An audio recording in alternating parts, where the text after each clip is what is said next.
au RCP, transplantation RCP hépatose, donc pour orienter le malade et pour ne pas perdre ses chances. Comprendre les indications clés de la greffe, adresser correctement et efficacement les patients vers le centre spécialisé, on va donner les quelques spécialisés en Algérie, afin d'améliorer leur pronostic, leur survie et la qualité, surtout la qualité de vie. Actuellement, après une transplantation hépatique, la qualité de vie, elle est pratiquement normale, elle devient normale. Donc, sauver la vie du patient lorsque le foie ne fonctionne plus ou lorsque la maladie ne peut plus être traitée par chirurgie ou par des médicaments. Donc, là, surtout, on a pour les patients concernés, c'est les cirrhotiques, les cancers du foie et l'insuffisance hépatocellulaire grave, principale. Donc, on va donner un historique de la greffe. Donc, pratiquement, j'étais étonnée lorsque j'ai trouvé cette image et surtout professeur Boudjma qui était chef de service à Rennes, la chirurgie hépatique surtout. Il a touché à pas mal de choses. Il a fait cet historique et parmi l'historique, c'est au IVe siècle déjà. La première transplantation a été faite, certes, c'était une transplantation d'organes d'un membre inférieur. C'était un soldat qui avait une nécrose du membre inférieur et donc il a bénéficié d'un membre, mais malheureusement par deux frères, ces deux frères qui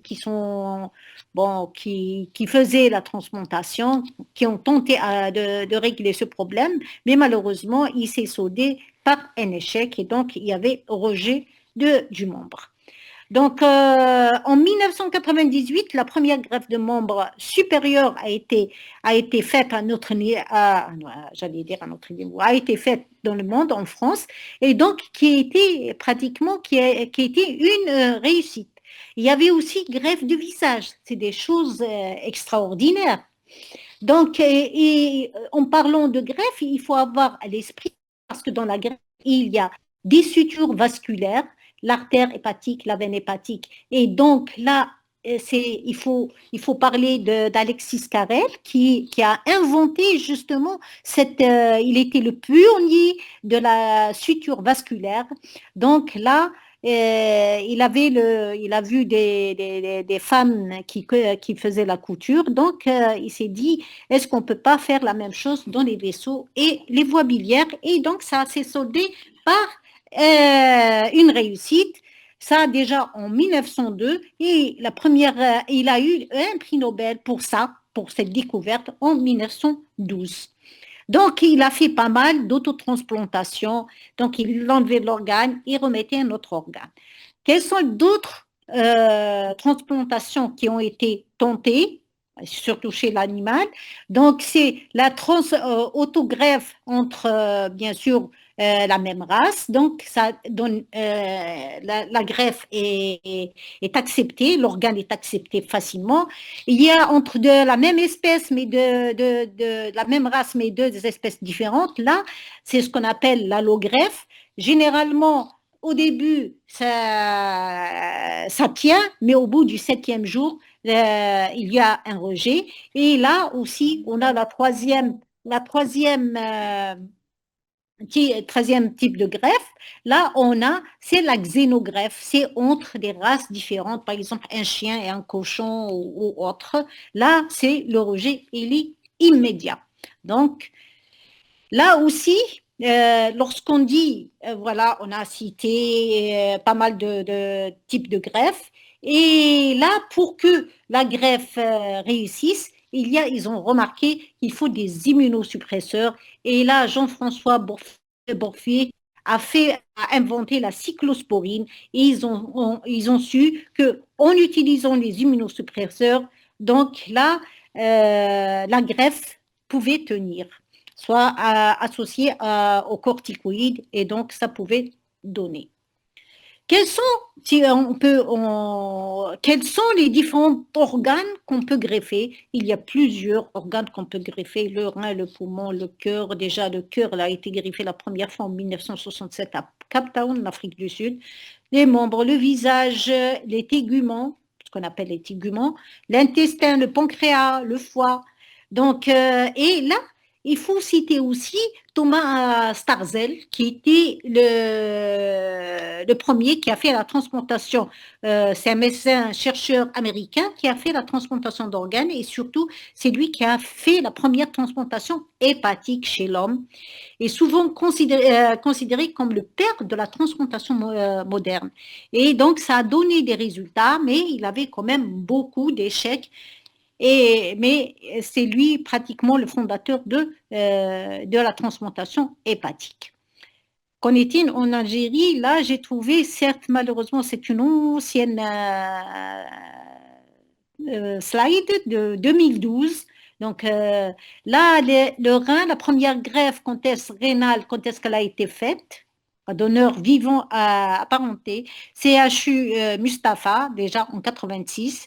En 2002, première greffe rénale à partir de donneur pratiquement Constantine, donc en 2002. Donc là, ils ont fait pas mal de greffes rénales.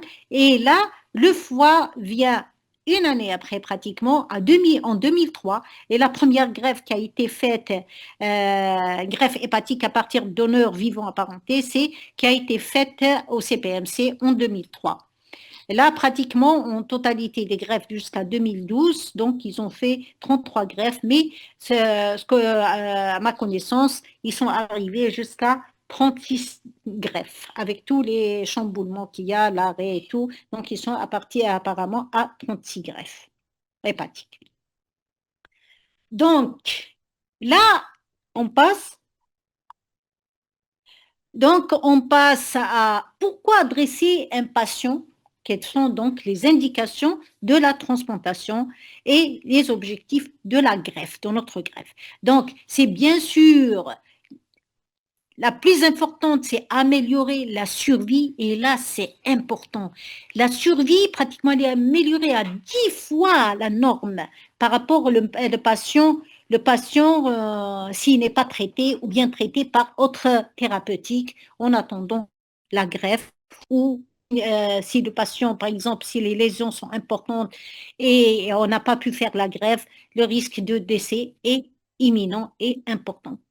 Donc, on peut dire guérir certaines maladies telles que la cirrhose biliaire primitive, la cholangite sclérosante primitive, les maladies de Wilson, tout ça, c'est des pathologies hépatiques, donc qui détruisent le foie et entraînent une cirrhose, soit biliaire, soit cholangite, soit maladie de Wilson due à l'accumulation du cuivre au niveau du foie. Et là, dans ce cas-là, dans cette maladie, malheureusement, ce n'est pas que le foie qui est altéré, mais c'est tout. On peut avoir une altération hépatique, neurologique et pulmonaire associée.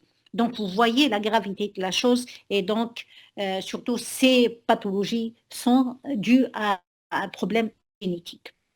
Le traitement curatif du CHC dont les critères, bien sûr les critères de Milan. Donc c'est un traitement, il est curatif. Pourquoi? Parce qu'il traite et la tumeur et le carcinome hépatocellulaire, c'est lui le CHC, et en plus il traite la pathologie sous-jacente, donc la cirrhose elle-même, qui fait le lit du CHC ou du carcinome hépatocellulaire. Donc aussi on améliore on aura une amélioration majeure de la qualité de vie pratiquement le malade s'il est greffé. Et il y a des exemples qui sont donnés, qui sont greffés en France et à l'étranger. Et deux ans après, ils sont devenus pratiquement ils ont une activité normale. Et cette activité normale, au bout, oui, certains sportifs ont repris leur sport et ils travaillent, et ils ont eu des médailles d'or et des médailles de bronze. Donc, ce n'est pas le fait de greffer quelqu'un, la qualité de vie est médiocre. Donc, la qualité de vie, elle est bien, elle est normale. C'est pratiquement le patient est guéri et devient normal. Revenir à une vie quasi normale. Il travaille, et la fertilité chez la femme, elle est normale. Il y a pas mal de femmes qui ont été greffées de foie ou d'autres organes qui sont, j'allais dire, tombés enceintes. Donc, ils ont eu une grossesse et ils ont pu avoir leur grossesse, leur enfant normalement. Et on peut, bien sûr, ils peuvent faire une activité physique, même intensive, sans problème. Donc, vous voyez l'intérêt de la greffe hépatique, ce n'est pas que faire traiter pour traiter. Par exemple, le patient, il est malade, il reste pas bien et tout. Là, c'est pratiquement une vie normale, patient avec une très bonne qualité de vie. La survie, et aussi, on voit quelle est la survie. Est-ce que réellement elle est bonne? Là, on a 90% de survie à une année et on peut avoir 75 à 80% de survie à 5 ans. Et là, actuellement, dans les registres, surtout de Paul Brousse et tout, on a des survies importantes, 50, 60, 70% de survie à 10 ans. Donc, pourquoi adresser un patient toujours? Quelles sont les indications les indications de la transplantation? Donc, on a dit en premier, c'est les cirrhoses. Donc, on a toute cirrhose décompensée.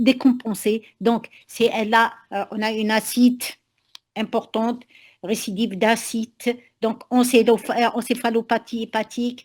Donc là, il nécessite, bien sûr, en cas de cirrhose, donc il faut orienter le patient en transplantation hépatique.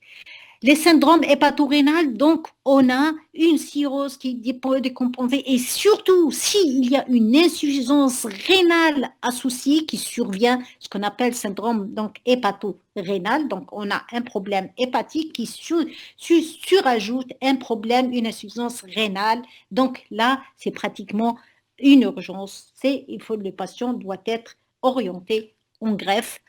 On a l'hépatite fulminante. Lorsqu'on a une hépatite fulminante, donc on a une insuffisance hépatocellulaire lorsqu'elle est importante.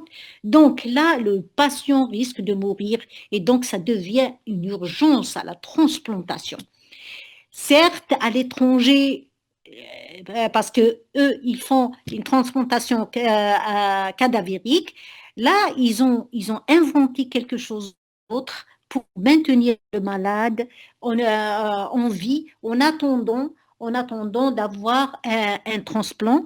Et là, ils ont inventé un appareil, l'équivalent de l'hémodialyse, l'appareil d'hémodialyse, mais là, cette fois-ci, c'est pour épurer le foie et donc c'est, on peut dire entre guillemets, un foie synthétique, un foie artificiel, mais qui nécessite une transfusion systématique d'albumine associée pour maintenir une bonne fonction hépatique en attendant la greffe hépatique. Le carcinome hépatocellulaire, qui est une tumeur primitive du foie qui survient généralement sur foie pathologique, cirrhotique, quelle que soit l'étiologie de la cirrhose, donc il peut se greffer sur ce foie. Et donc on a des critères particuliers de transplantation et parmi là, les gens s'accrochent à l'algorithme de Milan, des critères de Milan. Donc, on a aussi les cholangiopathie et les maladies métaboliques, toutes les maladies métaboliques, le cuivre, le fer, qui entraînent bien sûr, qui se stagnent au niveau du foie et qui entraînent des cirrhoses.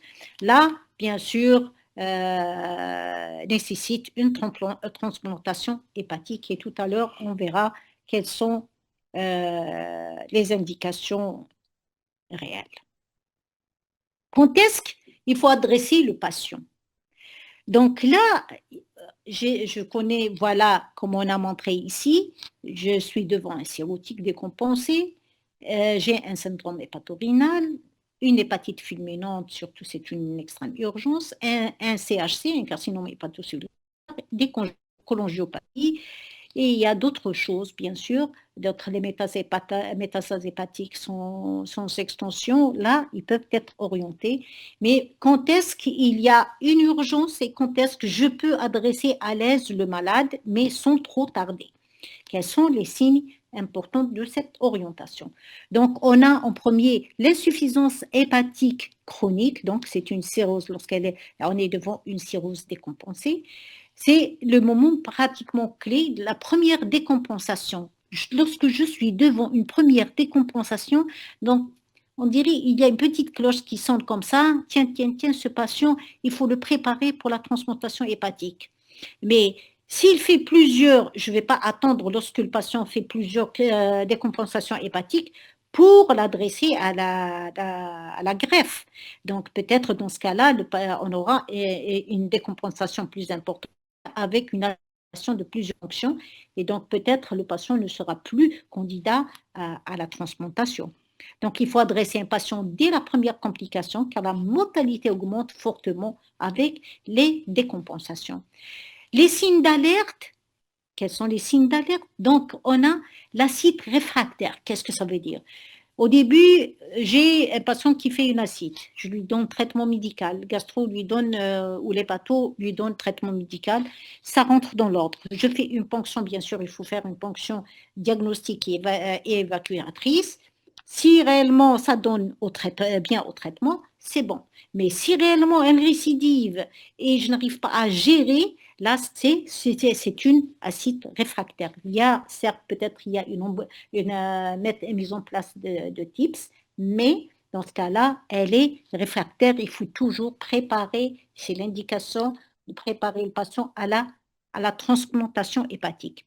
Les varices, la rupture de varices, l'hémorragie par rupture de varices œsophagiennes ou gastriques. Donc, ça veut dire que la cirrhose, elle est très évoluée, donc il faut préparer le malade. Ça, c'est des signes d'alarme qu'il faut faire la transplantation hépatique. L'encéphalopathie hépatique, donc trouble neurologique. L'ictère qui persiste, quel que soit X, il persiste, il reste chez le malade. Les syndromes hépatorénal, donc on a une cirrhose avec une décompensation où se greffe aussi une insuffisance rénale. Donc, ça complique l'insuffisance hépatique, la cirrhose hépatique. Donc, c'est pratiquement des signes d'alarme de transplantation qu'on est devant une cirrhose décompensée et qui est mieux, on fait mieux d'orienter le patient vers la transplantation. La classification, elle est importante, elle est simple. C'est la classification de Child-Pugh.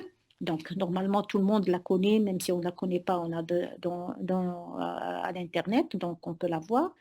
Donc, elle est facile. Et dans ce cas-là, lorsqu'on est devant un Child-Pugh C ou B, donc avec une décompensation, donc dans ce cas-là, bien sûr, orienter le malade. Et on a le plus important, avec tout ça, les signes cliniques et les signes cliniques, on a le score de MELD. Un score, c'est une formule qui est très compliquée, mais généralement, on la calcule par Internet, parce que il y a le logarithme et tout. Tout à l'heure, peut-être je ne l'ai pas mise. Lorsque le score de MELD est supérieur à 15, supérieur ou égal à 15, donc là, il faut transplanter le malade. Plus le MELD est important, plus le risque de décès à 3 mois est important. Et dans ce cas, bien sûr, une indication forte de transplantation et du patient. Donc, un patient qui décompense, c'est pratiquement, il faut référer rapidement le patient au centre de transplantation. Donc, centre de transplantation, ce qui dit centre de transplantation, donc on a les pathos et on a les chirurgiens et transplanteurs. Et donc, généralement, ils ne transplantent pas avant de faire une réunion de concertation multidisciplinaire d'hépatobiliaire et de transplantation pour choisir est-ce que c'est un bon candidat, non, qu'est-ce qu'il faut faire et tout. Toujours là, notre indication, on a le carcinome hépatocellulaire, c'est CHC. Donc, l'indication, elle est classique lorsqu'on a un CHC. En Algérie, pratiquement, il y a peut-être, à mes connaissances, il y avait un seul cas de CHC qui a été transplanté. Plus ça, au greffon. Là, on n'a pas du greffon. Ils ont trouvé un microcarcinome hépatocellulaire, mais surtout, c'est les cirrhotiques qui sont transplantés. Donc, l'indication, elle suit pratiquement tout le monde, la majorité des gens. Et lorsqu'on commence à faire la transplantation, c'est pratiquement on colle aux critères de Milan, qui sont les plus utilisés, qui veut dire un seul nodule qui est inférieur, le patient a un seul nodule qui est inférieur ou égal à 5 cm, ou bien 2 à 3 nodules qui sont inférieurs ou égal à 3 cm. Vous m'entendez toujours? Donc, pas d'invasion vasculaire ni métastatique. Les indications sont élargies selon les centres. Bon, là, les spécialistes plus importants qui ont des greffes, un nombre de greffes important, donc ils ont pratiquement, ils ne suivent pas beaucoup les critères de Milan. Ils peuvent avoir des nodules de plus de 5 cm, ils peuvent avoir des nodules de plus de 2 à 3 nodules, plus de 5 nodules. Donc là, ça dépend des centres experts. Il y a un message clé à orienter, c'est qu'on donne tout CHC dans les critères de Milan qui sont classés dans le critère de Milan, donc sont référés immédiatement pour discussion multidisciplinaire. On a dit l'insuffisance hépatique aiguë grave, donc c'est une indication pratiquement d'urgence de transplantation. Donc, le patient a un ictère qui ne disparaît pas, il a des troubles de la coagulation, donc le TP-TCK, INR qui est important et qui rentre dans le MELD, dans le score de MELD. On a une altération neurologique, tout ça fait que, bien sûr, c'est un malade qui doit être greffé rapidement, sinon il va mourir. Tout ce qui est insuffisance hépatocellulaire fulminante, une hépatite fulminante, le risque de décès est important, donc il doit être orienté en greffe. Quelles sont les étiologies? Ils sont diverses pratiquement de cette insuffisance hépatique fulminante. Elle peut être toxique et vous voyez ici malheureusement le paracétamol qui est la cause la plus importante dans les insuffisances hépatiques fulminantes. Donc toxique en premier, le paracétamol banalement. Donc ce n'est pas une molécule qu'on doit négliger et donc il faut avoir à l'esprit. Donc, on a peut-être virale, donc hépatite B, C, donc elle peut avoir d'emblée faire une hépatite fulminante et peut entraîner le décès du patient. On peut avoir des hépatites auto-immunes qui peuvent être fulminantes aussi, et on a les toxines qui peuvent entraîner cette hépatite, et telle qu'on a l'aflatoxine, heureusement qu'elle n'est pas fréquente. Donc, c'est une pratiquement urgence vitale. L'hépatite fulminante, c'est une urgence vitale et nécessite un transfert immédiat en centre spécialisé de greffe pratiquement. Et les pathologies, on a d'autres pathologies, des pathologies cholestatiques auto-immunes. Donc, on a les cirrhoses biliaires primitives, on a des cholangites sclérosantes primitives avancées. Lorsqu'ils sont avancés, ils passent au stade de cirrhose, fibrose puis cirrhose. Il va bien sûr sur le cirrhose, ils peuvent décompenser ou bien on peut avoir des greffes néoplasiques. Et dans ce cas-là, on a un prurite qui est réfractaire au début. On a un ictère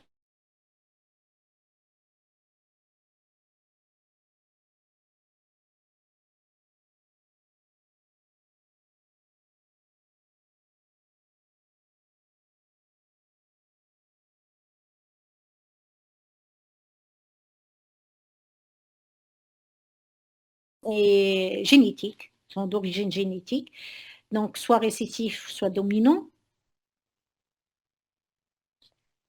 Allô, vous m'entendez? Oui, mais non. Il y avait un petit lapsus d'absence. Mais c'est bon, je continue. Oui. OK. Donc, on a les maladies métaboliques, donc déficit en alpha-1 antitrypsine, maladie de Wilson, on a dit le cuivre, et on a la tyrosinémie. La tyrosinémie, lorsqu'on a manque d'une enzyme, et donc cette enzyme, lorsqu'elle manque, on a la tyrosine ne va pas se diviser, et donc on aura la tyrosine qui va se stagner au niveau du foie, amélioration du foie et parfois même du poumon. Et on a d'autres maladies rares qui peuvent entraîner une lésion hépatique. Donc là, il faut bien sûr, il faut avoir à l'esprit que chaque fois, lorsqu'on est devant un malade, il faut avoir une étiologie. Je ne peux pas adresser un malade vers la greffe sans qu'il soit exploré. Donc, on doit avoir l'étiologie de sa pathologie qui a entraîné cette cirrhose et cette décompensation. Donc, quand adresser, quel est le timing? Quand est-ce que je dois adresser le patient à la greffe? Donc, ne pas attendre la défaillance multiviscérale. Parce que lorsqu'on a une défaillance multiviscérale, donc pratiquement, il n'est plus candidat à la transplantation. Certes, c'est au cas par cas, mais généralement, il n'y a pas d'indication à la transplantation, donc on a perdu ses chances. Le patient a perdu ses chances. Donc, lorsque le MELD, c'est lui qui nous donne le pronostic à 3 mois, 6 mois, 18 mois de la survie du patient. Donc, il reflète bien la pathologie et la survie. Donc, lorsqu'il est supérieur à 15, donc là, il est donc nécessaire de l'adresser vers la transplantation. Le Child-Pugh C ou B décompensé, donc on le fait. Les urgences en cas d'encéphalopathie hépatique, là, bien sûr, le patient doit être, si par exemple, il n'y a pas, on a deux types importants, ce qu'on a cité avant, et là, on peut gérer, et donc, ce n'est pas une extrême urgence de transférer le malade pratiquement vers la transplantation hépatique. Toujours dans le timing, ne jamais attendre que le patient soit trop malade. C'est important. D'accord? Donc, si j'explore le malade, je ne prends pas beaucoup de temps. Et si quelque chose m'échappe et je sais peut-être qu'il a quelque chose au niveau hépatique et qui nécessite une transplantation, j'adresse le patient vers un service de transplanteur, vers un service spécialisé. Car un patient en défaillance multi-organes ne peut plus être greffé. Donc, ça, c'est ne pas perdre la chance du patient. 3 situations où tout médecin doit orienter rapidement le malade dès la première décompensation grave d'une cirrhose, dès le diagnostic et un CHC, dès que les reins commencent à se dégrader. Donc, c'est pratiquement une urgence. Semi-urgence. L'hépatite fulminante, c'est une extrême urgence. Donc, il faut l'épurer, le transplanter ou le patient meurt. Donc, adressez tout, même si vous n'êtes pas sûr. Donc, le centre décidera de l'indication. Est-ce qu'il y a réellement, ils font le point, est-ce que réellement il y a une indication de greffe? Est-ce qu'il faut réexplorer pour mieux voir ce que c'est? Quelle est l'étiologie? Est-ce que réellement le patient a perdu ses chances? Est-ce il peut être transplanté? Le dernier mot revient à non pas au chirurgien ou à l'hépato, mais la réunion multidisciplinaire d'hépatobiliaire et de transplantation qui vont décider de ce qu'il faut faire pour le malade.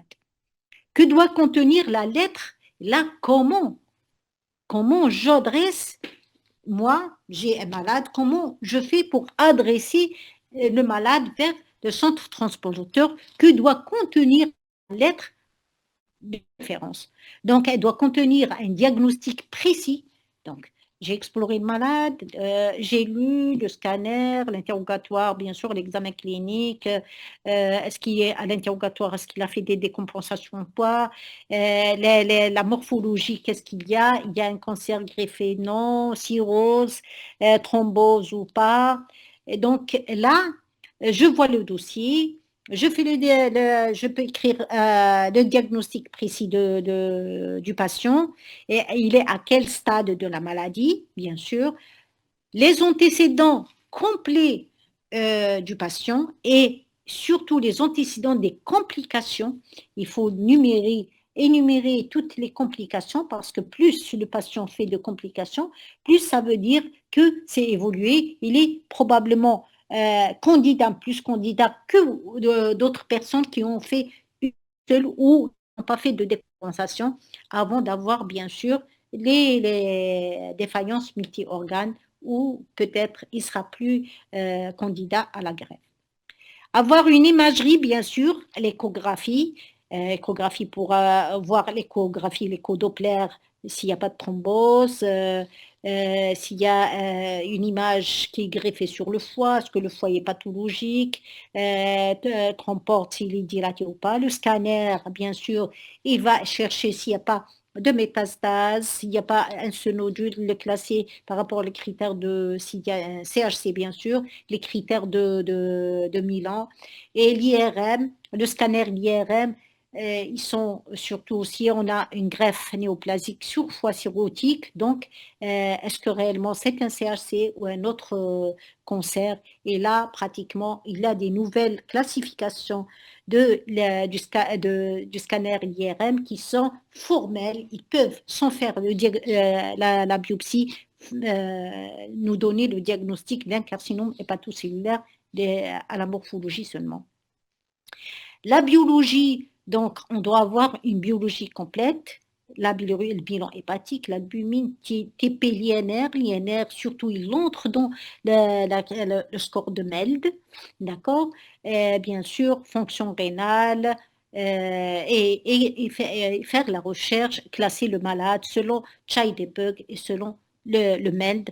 Là, le MELD, il est plus, j'ai dit, il est supérieur parce que il peut donner même le pronostic à 3 ans, à 3 mois, à 6 mois, à 18 mois.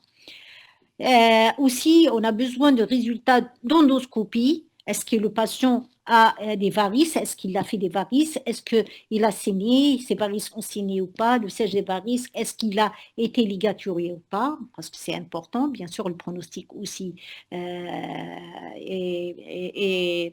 en rapport avec ça. Et donc, peut-être dans ce cas-là, est-ce que le malade il est sous bêta-bloquant ou pas? Le traitement, bien sûr, quel est le traitement en cours? Il faut le détailler. Et bien sûr, est-ce que à l'interrogatoire rechercher si le patient est alcoolique, est-ce qu'il est sévré ou pas?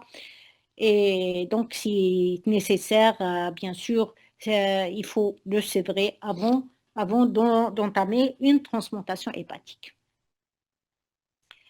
Donc, toujours dans le même, quel est le circuit. Donc, le bilan initial, on a dit, le centre refait pratiquement, il est fait initialement, on l'a adressé, mais le centre, il peut refaire l'évaluation complète, même si la nôtre n'est pas complète. Il faut, dans ce cas-là, peut-être l'arrière-pensée, classer, même si j'exagère, je préfère classer par excès que par défaut pour ne pas perdre de chance pour le malade. Peut-être c'est un message qui est important. Donc, orienter vers un centre de transplantation. Le RCP de transplantation, c'est elle qui décide. Et bien sûr, mettre le patient sur des listes d'attente pour la transplantation. Donc là, peut-être il y a des choses pratiques à dire. Donc, comment adresser en Algérie? Donc, à l'étranger, c'est différent. À l'étranger, si on prend l'Est et on prend l'Ouest, on prend l'extrême-orient, l'extrême et l'Occident. Là, l'Orient, c'est un donneur vivant et l'Occident, c'est pratiquement, ils font des transplantations à donneurs cadavériques. Donc, c'est difficile pour eux de faire les donneurs vivants. Et donc, peut-être c'est un peu plus, l'organisation est différente. À un autre niveau, on a pratiquement les gens, les gastro, les pathogastro qui utilisent et qui sont formés pour, je connais surtout les gens du centre, on a professeur Debzi au CHU Mustapha, qui est un hépato. Donc, on a professeur Chiri à l'UPH Tipaza actuellement, il était formé bien sûr à l'hôpital de Baïnem. Il a fait sa thèse sur l'épidémiologie du CHC, carcinome hépatocellulaire, donc il a une bonne série. Donc là, ils vont nous aider, ils vont bien sûr, ils sont des centres référents, donc ils peuvent déjà nous aider à orienter le malade. Si je suis dépassée et si j'ai une arrière-idée de transplantation du patient, donc je peux discuter déjà avec ces deux personnes au niveau du centre. Donc là, quels sont les centres qui font la transplantation hépatique? On a pratiquement le premier centre et le centre référent, c'est pratiquement le CPMC, le centre Pierre et Marie Curie à Alger. C'est aujourd'hui le centre de référence national pour la greffe hépatique. Une convention récente a été faite avec la CNAS pratiquement. La greffe en Algérie, elle se fait à donneur vivant et non pas à donneur cadavérique parce que la logistique elle est plus difficile. Et là, l'inconvénient du donneur vivant, c'est que un donneur va être opéré alors qu'il n'est pas mal, qu'il n'est pas malade. Et donc, le risque d'avoir des complications existe chez le donneur. C'est ça ce qui fait le problème éthique plus que donneur cadavérique. Donc, le CPMC, c'est un centre pivot. La transplantation a été initiée par le professeur Graba, qui a fait la première transplantation avec le professeur Bentabak aussi. Actuellement, c'est le professeur Bentabak qui est le chef de service. Ce centre a fait pratiquement 36 greffes, on l'a cité tout à l'heure. On a le HU d'Oran, qui est un centre à l'ouest qui fait quelques greffes. Donc, on n'a pas exactement le nombre de greffes qu'ils ont fait ou actuellement est-ce qu'ils font. Donc là, je n'ai pas beaucoup d'informations. On a le CAC, le CAC de Betna, qui a fait déjà, lorsque professeur Abid, Mourad Abid était là-bas, donc ils ont fait 12 transplantations avec la coopération avec le professeur Boujma de Rennes, et ils ont fait, qui a donné bien, donc pratiquement ils ont eu de bons résultats. OK? Donc là, on n'a pas besoin, pratiquement tout le monde, en dehors des centres de transplantation, on n'a pas besoin de maîtriser la greffe, comment on fait la greffe. Là, le rôle des médecins généralistes, des spécialistes, des pathologues, donc des gastroentérologues, des chirurgiens qui sont loin qui ne sont pas formés pour la greffe. Donc, ils ont le rôle d'identifier tôt les patients en danger. Donc, ne pas perdre leur chance, donc, et de les orienter. Donc, connaître les centres, bien sûr, transplanteurs, donc, et leur référer le malade. Et le centre fera le reste pratiquement et prépare le patient. Il sera discuté en réunion et donc, il sera opéré, donc transplanté.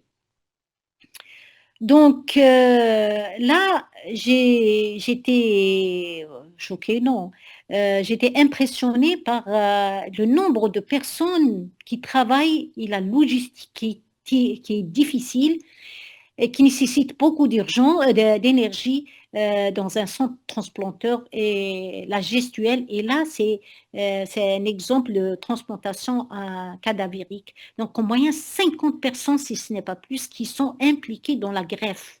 On a l'agence de la biomédecine, bien sûr, qui unit pratiquement, elle enregistre et fait le lien entre service donneur et transplanteur. Donc là, alors là, il faut être à cheval 7 jours sur 7, travailler tous les jours, nuit, jour, donc 24 heures sur 24. Quels que soient les jours, il n'y a pas de vacances, il n'y a rien, il n'y a pas de fête, il n'y a rien du tout. Demande de l'énergie d'une manière extraordinaire. On peut être fatigué, on doit faire la greffe. Et si par exemple il y a un gag, une complication immédiate, même après fatigué avec un nombre important d'heures, donc on est obligé de reprendre le patient pour régler son problème. Donc vous voyez, c'est difficile. Le laboratoire aussi, il ne faut pas l'oublier, qui fait les dosages jour et nuit si on suspecte un problème, donc le bilan hépatique, l'INR, le bilan d'hémostase, donc il doit être normaux, il doit être fiable et bien sûr à n'importe quel moment. Et donc, une organisation de greffe d'organes à donneur cadavérique demande une grande organisation et beaucoup de moyens, moyens humains et matériels, des avions, je ne sais pas quoi. Et là, même à donneur vivant, on a des problèmes, doit être organisé bien et ça demande de l'énergie, beaucoup de coordination entre l'équipe et pour faire la transplantation et d'avoir de bons résultats. C'est un travail pratiquement en non-stop. Donc, là, pratiquement, j'ai fini mon topo. J'ai des cas cliniques qui vont assurer pratiquement insister sur des choses. Si vous voulez qu'on continue avec les cas cliniques ou bien vous voulez qu'on passe à la discussion et laisse les cas cliniques après. Je pense que, je ne sais pas pour eux, mais moi je le dis, à partir des cas cliniques, mais seulement ce ne sera pas à vous de parler, c'est eux qui vont Non, non, réagir. il y a des questions-réponses, mais j'ai cru avoir vu des questions. Je crois, il y avait des Non, questions, non? pas pour ma part. Non, non, non, non, non, non. Non, non, non. Non, il n'y avait pas de question. Il n'y a pas de questions. Donc, on Pour continue, le on moment, il n'y fait a des pas de cas. question. D'accord. On parle de cas cliniques.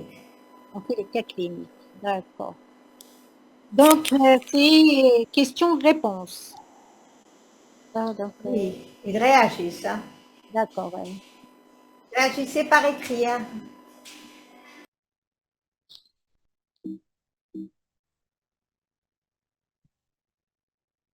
Euh,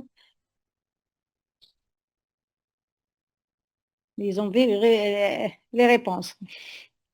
Donc, là, le premier cas clinique, donc, il s'agit d'un homme de 56 ans qui est suivi pour cirrhose post-hépatitique C, donc traité et guéri. Il était traité par Avira, c'est un traitement contre l'hépatite C.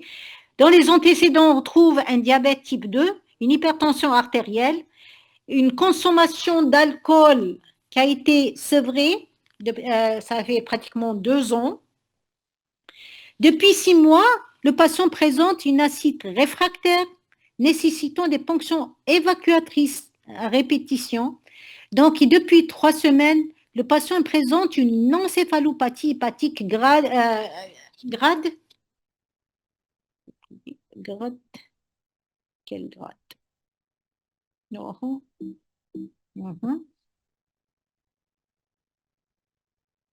Qui est sévère malgré le traitement optimal par lactulose et rifaximine.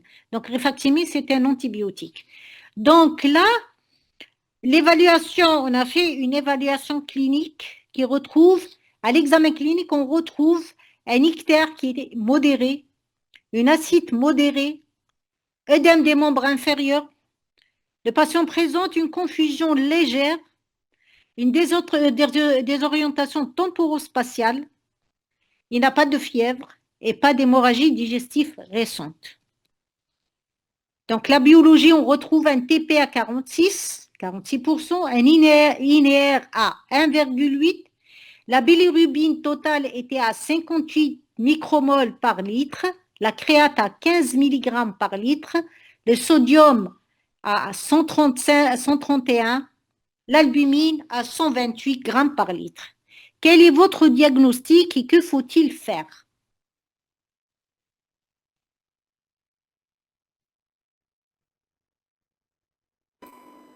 Quel est votre diagnostic et pourquoi? Hein. Bien sûr.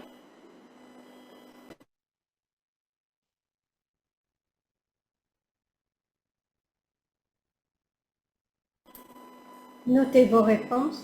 Mais est-ce que les réponses, elles vont être comment? Ça va, ils doivent être brefs, les réponses. Hein. Oui, bref, Tu ne peux pas pas écrire. médical. Oui. Allez-y.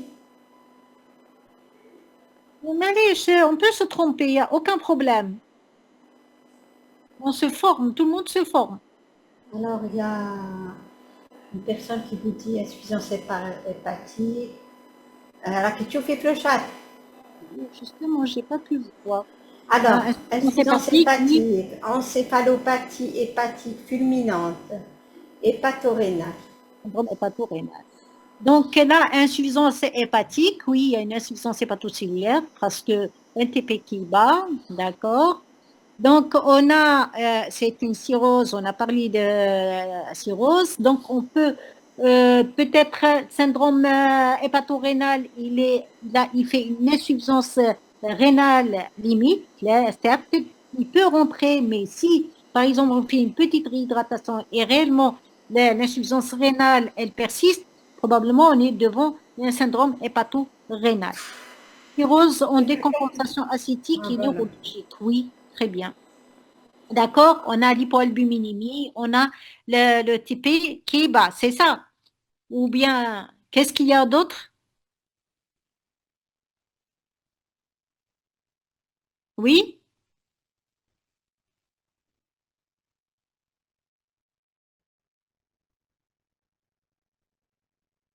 Là, pour l'encéphalopathie hépatique fulminante, elle n'est pas fulminante parce que là, il y a pratiquement elle est grade 1. Donc là, il y a on peut revenir en arrière. Donc pratiquement une désorientation temporospatiale. Donc là, voilà, confusion légère, désorientation temporospatiale. Donc elle n'est pas pratiquement fulminante. Lorsqu'elle est fulminante, elle est dans le coma, donc nécessite une intubation parfois. Et donc, d'accord. OK. D'autres, un nouveau message. D'accord, oui, je suis d'accord avec vous. Stade grade 1, stade 1. Cirrhose décompensée encéphalopathie, oui, très bien. D'accord. Donc, les questions, donc on a dit la question, quel est votre diagnostic? Donc, c'est une cirrhose décompensée, d'accord? Et normalement, on doit faire l'étiologie, d'accord? Et dans ce cas-là, on doit la scorer, d'accord? Et quels sont les scores qu'on doit utiliser dans ce cas-là? La cirrhose décompensée, il faut calculer très bien, Magdet, très bien. Il faut calculer le MELD pour savoir si elle est importante ou pas. Encore des réponses? D'autres réponses? On passe?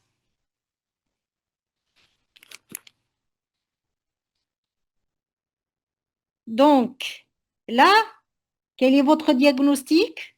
On a dit c'est une cirrhose décompensée avec acide réfractaire. Donc, et une encéphalopathie hépatique qui pratiquement elle a récidivé chez lui. Et en calculant, on a un sodium à 131, pratiquement on a une hyponatrémie associée. Pourquoi on parle de natrémie dans ce cas-là? Parce que anciennement, le MELD, c'était son rapport avec le sodium. Il y a le MELD seulement. Il y a une formule qu'on trouve à l'Internet qui calcule le MELD. Il nous donne la fonction, le pronostic du patient. Il y a actuellement, il y a bien sûr, avec les cirrhoses décompensées et tout, on peut avoir une hyponatrémie. Donc, ils ont réajusté avec la natrémie. Et là, pratiquement, là, actuellement, ils utilisent le MELD sodium plus que le MELD seul. D'accord? Donc, l'intérêt de faire score de Child-Debug. Je n'ai pas compris la question. Il y a quelque chose qui manque. Si on de commencer, il faut calculer. Scorer, quelle est la place du scorer, Monsieur Saïbi? Vous voulez savoir, est-ce qu'il y a toujours une place du score de Child-Debug ou pas? Toujours il y a, toujours il y a la place du score de Child-Debug. Tout à l'heure, on a un cas clinique et je vais vous montrer que dans l'indication du choix de la transplantation, on a toujours les critères de Milan, on a le score de Child-Debug toujours doit être calculé. Et donc, on a le score de Child-Pugh qui est utilisé et on a le MELD est utilisé. Le MELD, il est supérieur, surtout, et il nous aide, il a un intérêt dans la fonction du patient. Quel est le pronostic du patient? Quel est le taux de survie? Il nous donne, il est juste, hein, confirmé. Donc, quelle est la survie du patient à 3 mois? Quelle est la survie du patient à 6 mois et autres? J'ai pas compris qu'est-ce que ça veut dire ACLF, grade 2. Hmm? Je n'aime pas beaucoup les abréviations. Qu'est-ce que ça veut dire ACLF? Acide? CHU de Béjaïa, s'il vous plaît. Donc, Quel est votre diagnostic? Donc, on a dit, ça y est, on a cerné le diagnostic. C'est une cirrhose décompensée avec une acide, d'accord? Et encéphalopathie hépatique. Et il a, le patient, une hyponatrémie modérée. Donc, on doit calculer, bien sûr, bravo, celui qui a dit le MELD, aussi le PUG. Il doit être utilisé. Donc, le MELD sodium est retrouvé chez notre patient à 22. Donc, il y a dans ce cas-là une indication formelle de transplantation hépatique. Pourquoi? Pourquoi? Pourquoi il y a une indication dans ce cas-là de transplantation hépatique?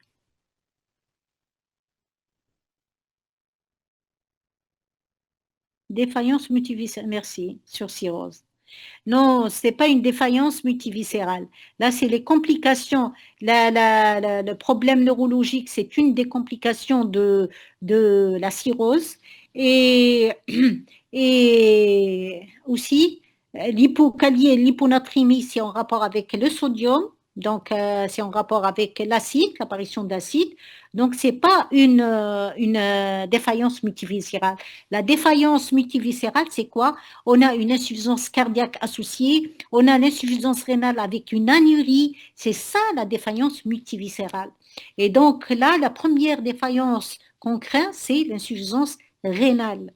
Donc là, il faut savoir ce que c'est décompensation, les décompensations cirrhotiques.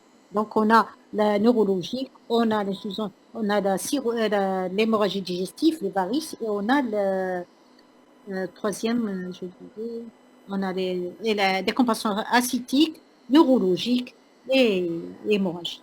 Décompensation aiguë sur cirrhose, insuffisance rénale et encéphalopathie, oui, encéphalopathie. OK? C'est bon?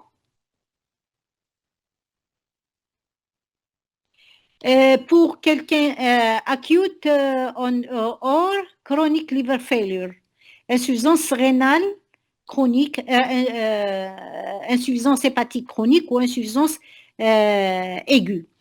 L'insuffisance aiguë, lorsqu'elle est aiguë, là, on a dit tout à l'heure, ça oriente le patient en urgence, pratiquement semi-urgence, vers la transplantation, la greffe. En Algérie, qui fait, on va la faire, c'est ça, oui.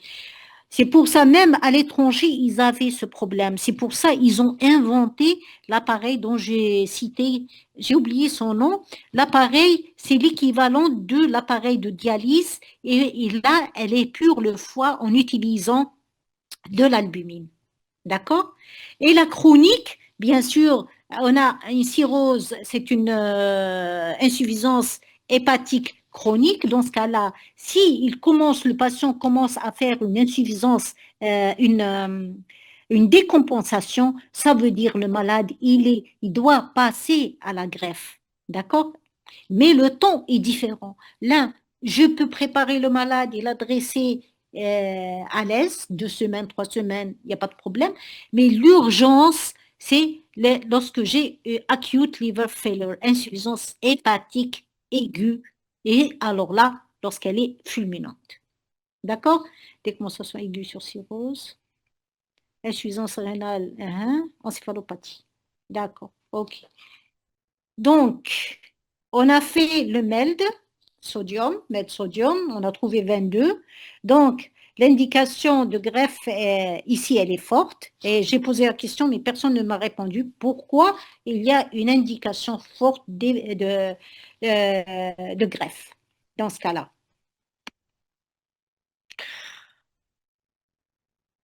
Hein? S'il vous plaît, supérieur à 18, à 15, on a dit. Supérieur à 15.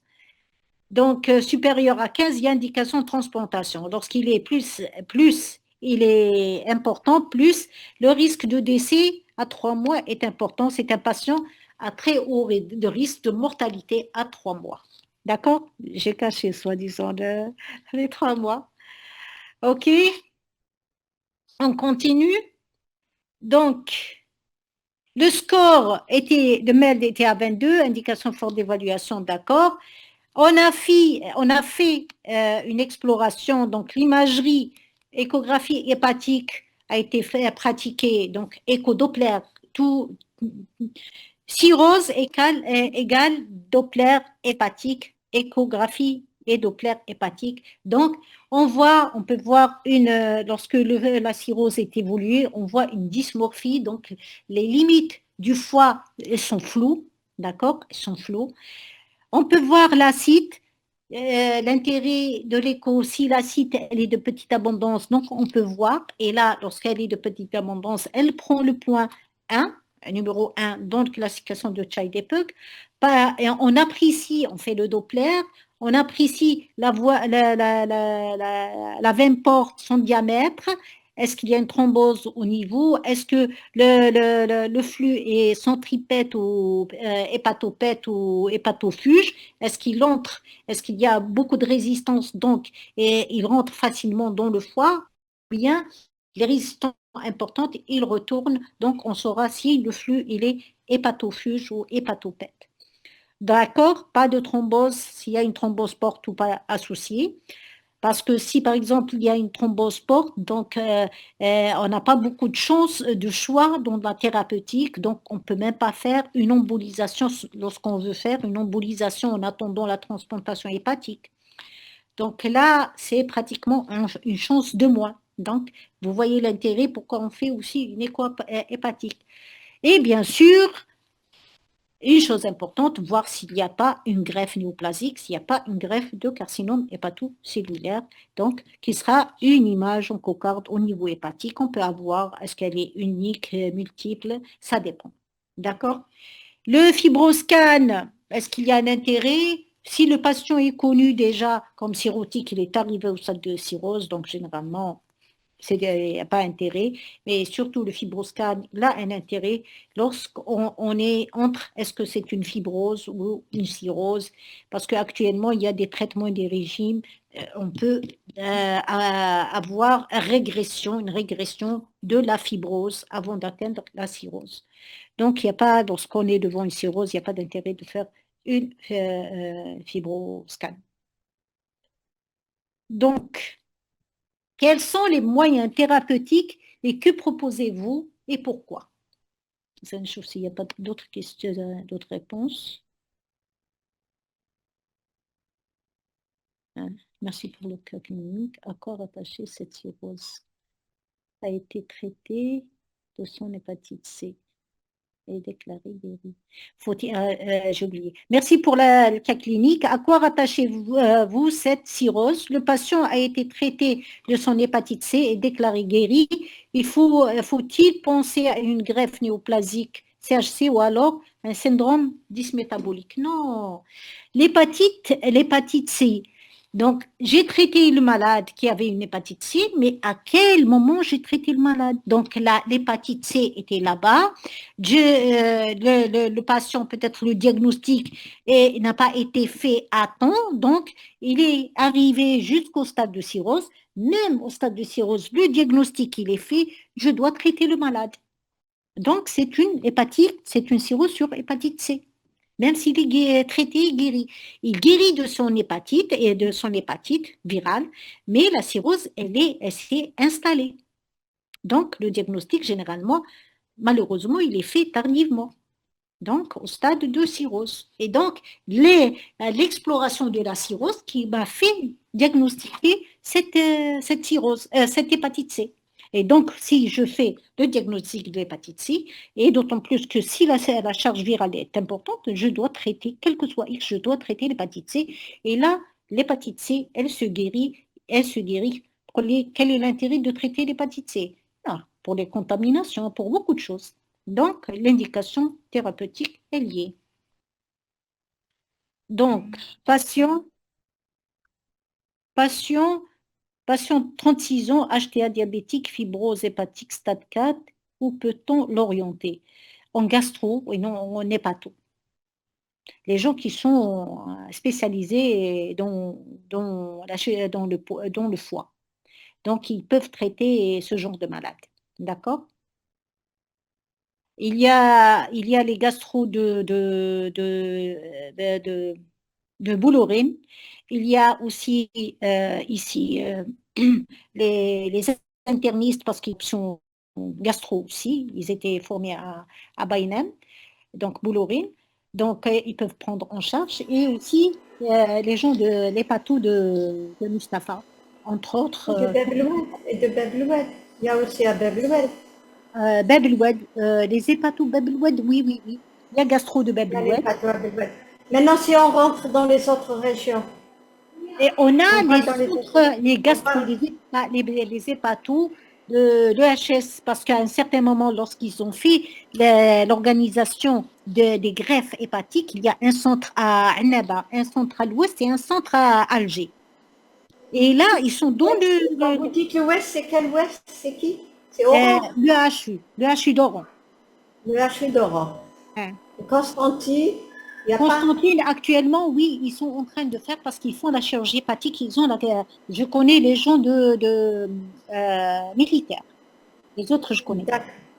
D'accord. Et Annaba, elle y est aussi. Annaba est lié. Ils sont officiellement, normalement, mais je ne sais pas qu'est-ce qu'ils ont fait.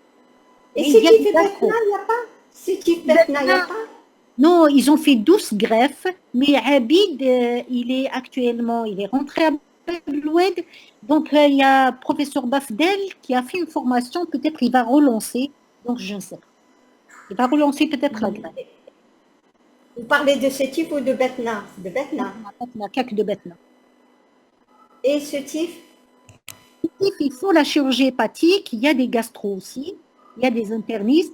Mais je ne sais pas si réellement ils ont une option faire la transplantation, je ne sais pas. Et parce que les gens quand on leur dit où orienter, comment orienter, il faut bien qu'on Oui, leur dise aussi où se bien sûr. référer. On ne se limite pas qu'au 16, on ne se limite pas qu'à Alger. Oui, Nous avons justement. tout le territoire. Oui, officiellement, il y a. Quand je vois Mathalen Henaya avec moi, Janet, qu'est-ce Ah que je oui, vais lui dire? Venira, Jeannette, Jeannette le plus c'est proche. Alger, Le c'est plus proche, Alger, c'est Alger, je crois. Hein. c'est Alger, hein, parce qu'il y a l'avion, c'est Euh, Alger. Et Donc quand vous là, dites on a. déplacement par avion, pardon, quand vous dites déplacement par avion, est-ce que ça existe? Comment, j'ai Est-ce pas qu'il y a compris. des avions ambulances? Est-ce qu'il y a des avions ambulances Et qui font ce oui, il déplacement? y a des avions. Apparemment, il y a une clinique privée qui a un avion. J'étais étonnée de le savoir, Oui. qui a un avion. Je ne sais pas combien d'avions ils ont, petits avions, et qui font le transport des malades. Des transports de malades vers sud-nord, nord-sud, sud-nord plutôt, et ici, et même à l'étranger. Ah, Hum. c'est bien ça, c'est bien de Oui. connaître. Ce que c'est Quand c'est privé, ça doit coûter excessivement cher. cher, c'est cher, c'est Mais cher. bon, D'accord, là, il y a Monsieur Sabar, docteur Sabar, préparer le malade à une transplantation hépatique. Oui. Pourquoi? Un enfant de 13 ans présente un hépatoblastome. C'est une indication à la greffe hépatique. Avant la greffe hépatique, il faut savoir, c'est pour ça, vous voyez l'intérêt d'orienter un patient vers un chirurgien hépatobiliaire qui, et là, il y a beaucoup de choses, et chirurgien hépatobiliaire, c'est pas que lui qui décide en plus. Hein. Il y a l'oncologue, il y a le chirurgien, il y a l'hépatologue, tout ça décide, tout le monde décide. Parce qu'un petit hépatoblastome, tout petit, il est de quelle taille? Est-ce que le foie est sain ou pas? Donc, est-ce qu'il ne peut pas bénéficier d'une simple chirurgie de 23 centimètres? Là, c'est important, yes. Il fait une insuffisance hépatocellulaire ou pas? Ou bien fait une fonction hépatique normale et de 23 centimètres. Oui. Non, là, il faut le proposer à l'onco s'il y a un traitement particulier avant la chirurgie, mais là, il faut l'orienter vers un centre de référence de chirurgie hépatobilio-pancréatique. D'accord? Ils vont décider, c'est l'intérêt d'adresser, de faire cette formation, d'adresser ce malade. Il faut pas, c'est pas parce que 23 centimètres est un enfant, donc il risque je lui fais rien du tout.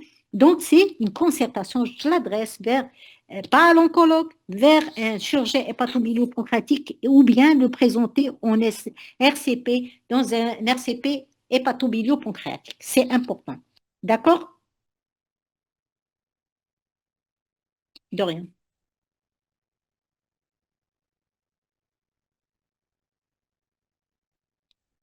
D'autres réponses? Que proposer et pourquoi? On a proposé pour transplantation hépatique. Pourquoi?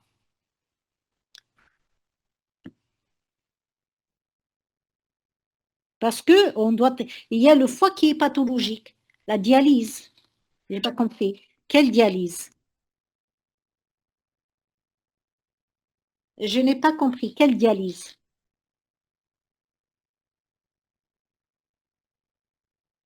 Pour insuffisance rénale. Non, il n'est pas en insuffisance rénale. Il a une fonction légèrement perturbée. Il est à 15 pratiquement de milligrammes par litre. Elle n'est pas très perturbée. Oui, c'est le seul traitement curatif. Il traite, bien sûr, la cirrhose, donc le lit, le foie lui-même, parce qu'il y a des signes d'alarme, acide réfractaire, très bien. D'accord? Altération neurologique, acide, très bien, les deux, l'acide et l'altération neurologique, donc, nécessite une transplantation hépatique. D'accord. Hyponatrémie associée, qui est associée. OK. Donc, si on voulait discuter, pourquoi la greffe est indiquée chez ce patient? Parce qu'il y a une décompensation sévère de cirrhose, acide réfractaire, indication d'évaluation en greffe, bien sûr. Donc, on a une encéphalopathie hépatique, elle est récurrente chez notre patient, signifie une réserve hépatique très diminuée. Donc, il ne va pas s'améliorer, donc il ne fera que d'avoir des complications, et le risque de décès est important. Le MELD, dans ce cas-là, il est supérieur à 15, pratiquement. Chez le malade, il est à 22. MELD sodium, il est à plus de 22. Donc, le pronostic vital à 3 mois est important. Donc, on risque. Le seul traitement curateur, c'est bien sûr, c'est la transplantation hépatique. Et d'autant plus, on a fait le point chez notre malade. Donc, si il n'a pas d'infection sévère, parce que l'infection est sévère, je ne peux pas transplanter si j'ai une température élevée chez le malade et il faut avant la traiter.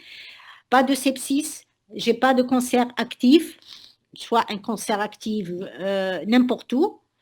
Je n'ai pas de CHC, carcinome hépatocellulaire qui est une greffe, ce n'est pas une contre-indication, mais la seule contre-indication, si j'ai des cancers, une métastase hépatique, j'ai par exemple cancer colique, là, je ne peux pas faire la greffe et laisser le cancer en place. Et bien sûr, le sevrage pour que la greffe donne bien et on n'aura pas de complications, il faut un sevrage alcoolique qui doit être supérieur à 6 mois pour avoir de bons résultats. D'accord? Et pas d'insuffisance cardiaque sévère qui est pratiquement une défaillance, certes d'un seul organe, mais dans le traitement de la greffe peut avoir de mauvais résultats. Pratiquement, c'est une contre-indication à la greffe. Mais tout se discute, on peut dire ça, mais toujours en cancérologie, il faut avoir à l'esprit, par exemple, le standard, c'est simple. Il y a une contre-indication, Beina, c'est bon. Il y a une contre-indication. Mais parfois, c'est limite. Qu'est-ce que je dois faire? C'est pas moi.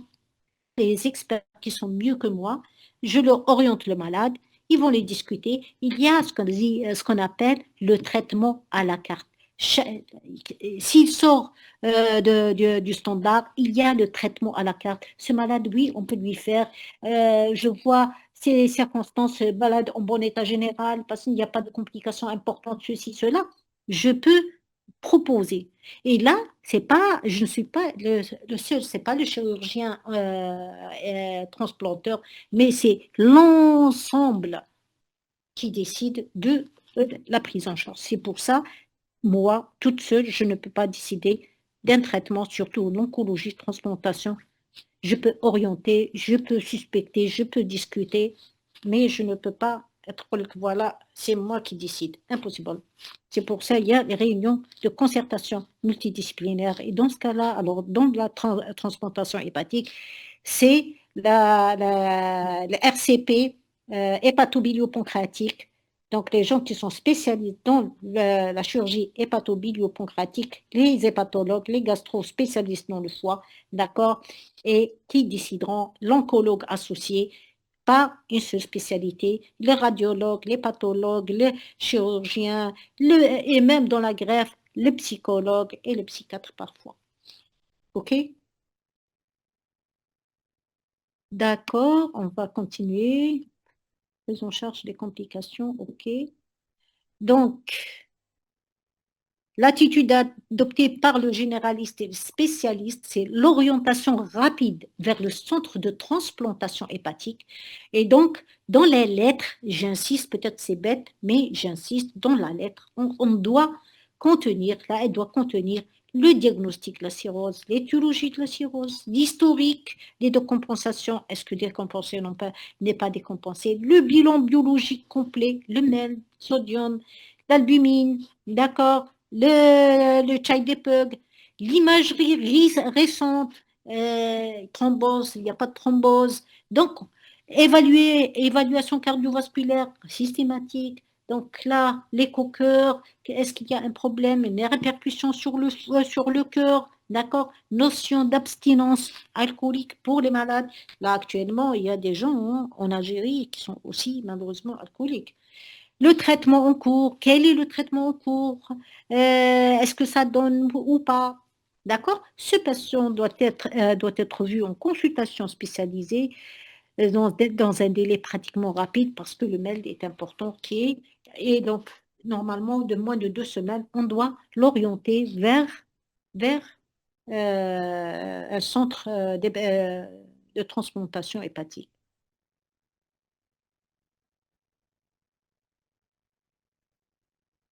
Donc, prise en charge des complications, qu'est-ce que ça veut dire? Meftah. Le pH meftah, je ne sais pas. Prise en charge des complications, c'est quoi?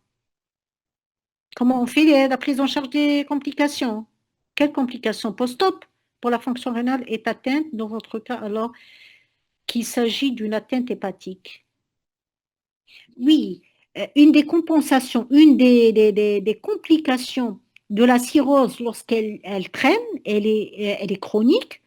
Donc, on peut, ou bien lorsque le malade, je vous donne un exemple, lorsque le malade a été opéré, il peut faire une décompensation, une insuffisance rénale. Donc là, c'est une défaillance. On peut, le patient aussi, sans être opéré, il peut faire une insuffisance rénale.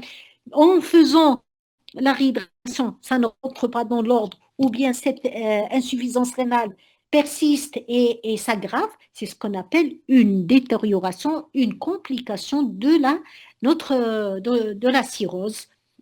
Et donc, c'est ce qu'on appelle, elle n'est pas jugulable, on est dans le cas d'une défaillance d'un seul organe qui est le rein, et ça peut bien sûr entraîner d'autres complications, œdème des membres inférieurs, œdème pleurésie, et donc on aura à la longue, s'il n'est pas transplanté le malade, il peut décompenser et donc peut-être les risques. Le décès, ça dépend le score de MELT. Alors, il s'agit d'une atteinte hépatique. Je ne sais pas si j'ai répondu à votre question. Et la prise en charge des complications, je ne sais pas quelles complications, le pH de Mftah, les complications de la cirrhose. Les complications, on peut avoir plusieurs complications de la cirrhose, des compensations acétiques. On peut avoir, bien sûr, une cirrhose qui est chronique. Elle peut, bien sûr, entraîner des varices œsophagiennes qui peuvent saigner. On peut avoir, bien sûr, une insuffisance rénale. On peut avoir aussi un œdème des membres inférieurs, on peut avoir une décompensation parce que là, le sodium rentre lorsqu'on a une acide, et lorsqu'on prélève l'acide et tout, on a sodium, potassium qui rentre dans l'ordre, en cercle vicieux, et donc on peut avoir une décompensation, une aggravation de notre décompensation. C'est pour ça, dans ce cas-là, lorsqu'on a une décompensation acidique on met le malade sous traitement médical pour diminuer l'acide et éviter la formation de l'acide. Et bien sûr, j'ai oublié, qu'est-ce que j'allais dire? Hmm. Prise en charge selon la complication, acide, restriction. Très bien. Ce que restriction de sel, il est systématique, certes. De l'eau, donc on aura une restriction hydrique. Le patient ne doit pas prendre beaucoup d'eau. Il ne peut pas prendre plus de 1,5 litre, parfois même lorsqu'il est en décompensation, un demi-litre. Donc même la réhydratation ne doit pas être importante, d'accord? Les diurétiques, c'est important, on doit les donner au début parce qu'on a un cercle vicieux entre le sodium et le potassium. On peut avoir une hypokaliémie avec une hyponatrémie. Donc là, au début, on utilise le spironolactone pour éviter le furosémide seul parce qu'on peut avoir une hypokaliémie associée au furosémide. Donc, pour ne pas substituer plus le malade avec le Caligan ou du potassium perros, donc on donne le spironolactone qui est un diurétique épargneur de potassium. Et si par exemple ça ne donne pas la diurétique, le spironolactone seul ne fait pas régresser l'acide, donc parfois on utilise le furosémide. Et si par exemple le furosémide, l'association des deux, ne règle pas le problème de l'acide, donc il y a toujours l'acide qui persiste malgré on ponctionne aussi, on a une intervention, ce qu'on appelle le TIPS, donc c'est l'indication lorsqu'on a, avant la greffe hépatique, s'il y a un greffon, manque de greffon, ou s'il n'y a pas de centre qui fait la greffe, donc il y a ce qu'on appelle des ponts, donc en attendant que les choses se règlent, donc il ne faut pas condamner le malade, vous voyez, donc je ne peux pas condamner le malade, et parmi les ponts, on a ce qu'on appelle le TIPS, donc c'est une transhépatogugulaire. Donc, on met un drainage entre la branche portale droite et la veine sushépatique droite par voie transjugulaire, là pour pallier à cet acide. Et là, c'est un traitement instrumental. Et bien sûr, lorsqu'on fait systématiquement des ponctions à répétition, qu'est-ce qu'on peut avoir? On risque d'avoir une surinfection si je ponctionne plusieurs reprises et dans ce cas-là, le risque infectieux est important et donc je dois me protéger le patient par des antibiotiques les plus utilisés, les ciprofloxacine et les ciprolon, les ceftriaxone et tout. Et donc, bien sûr, la gestion de l'acide, donc je dois mettre et la bumine, avoir une bonne alimentation pour le malade, et faire des cultures, faire bien sûr tout ça pour gérer cette acide qui est décompensé. Mais si réellement je fais tout ça, rien ne donne, donc c'est une acide réfractaire. Et donc, comme j'ai dit, on utilise le TIPS. Le TIPS hépatojugulo-jugulaire, par voie jugulaire. Et donc, là, ça diminue, c'est un traitement, ça, il est temporaire jusqu'à ce qu'il y ait une greffe, parce que le patient, à ce stade, c'est l'indication de greffe. Hémorragie digestive haute, là, c'est bien sûr, si on est devant l'hémorragie digestive haute, ça dépend si elle est importante, elle n'est pas importante. Il faut commencer bien sûr avec les drogues vasoactives, remplissage. Bien sûr, le remplissage ne doit pas être très important, mais dans ce cas-là, il faut transfuser le malade.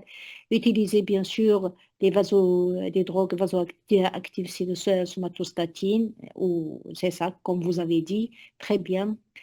Antibioprophylaxie, oui. Et bien sûr, L'endoscopie, bravo. Ligature des varices, très bien. Là, c'est le cours complet. D'accord. Transfusion, c'est l'hémoglobine, très bien. Et le PFC, il ne faut pas l'oublier aussi. Les bêta-bloquants non sélectifs, si, bien sûr. Très bien. On a dit l'encéphalopathie hépatique, très bien, avec lactulose, rifaximémine, très bien. L'ictère recherche l'aggravation, très bien. Là, c'est pratiquement, vous avez dit là au complet ce qu'on a dit aussi. D'accord?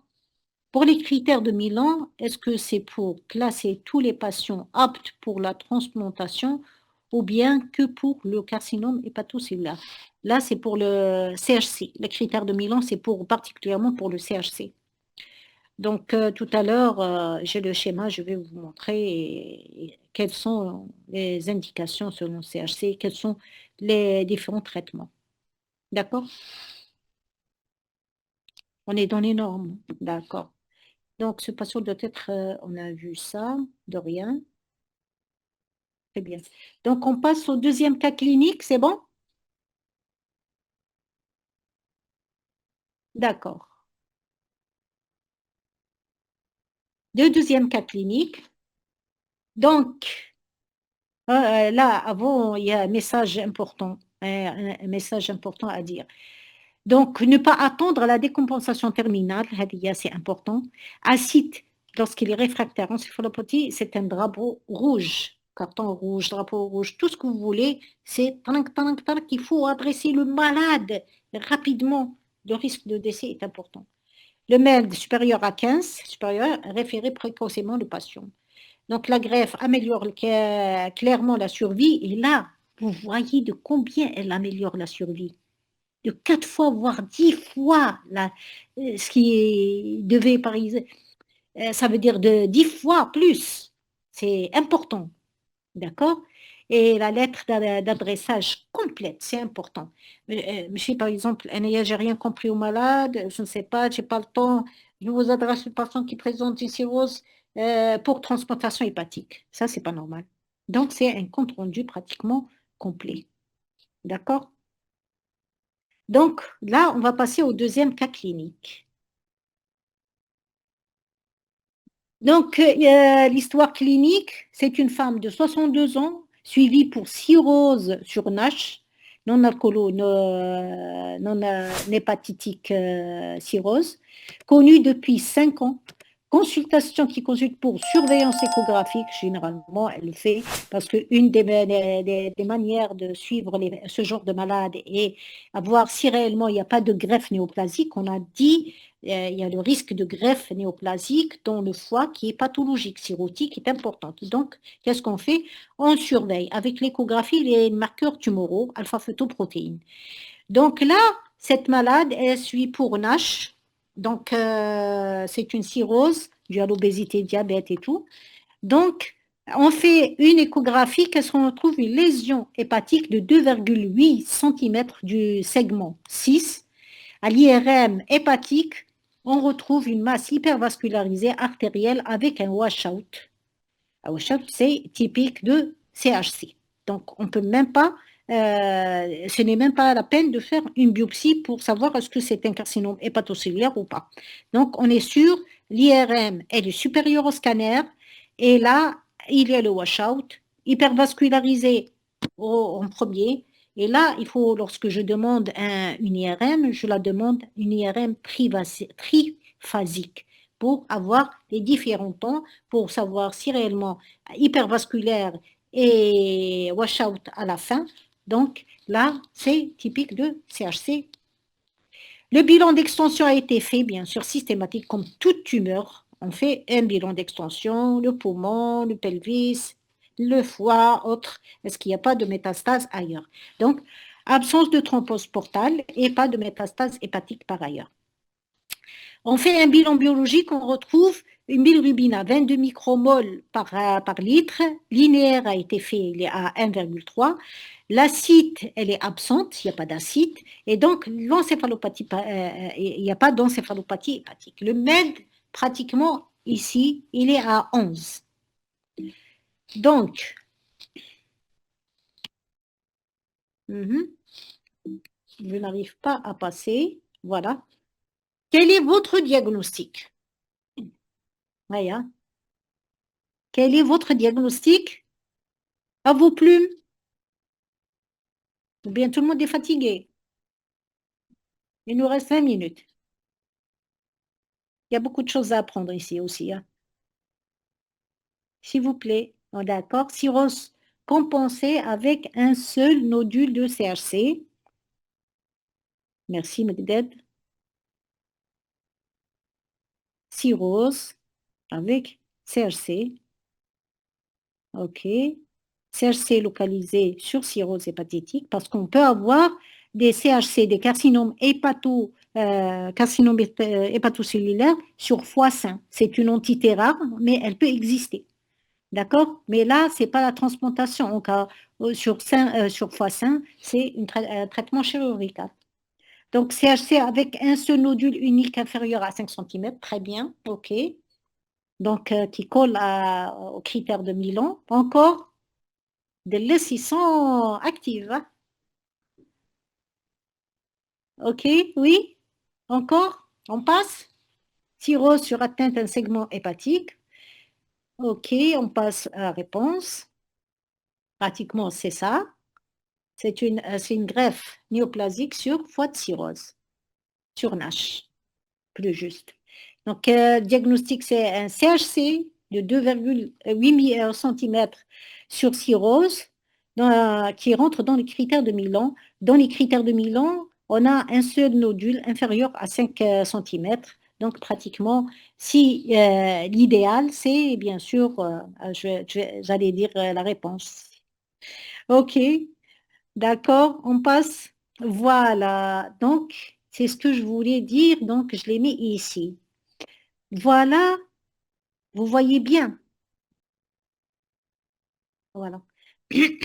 Voilà les critères. Il y a en plus de ça à boire et à manger en plus. Chaque fois, chaque année, il le change. Je ne sais pas de quelle année j'ai pu avoir ce schéma, les critères de Milan.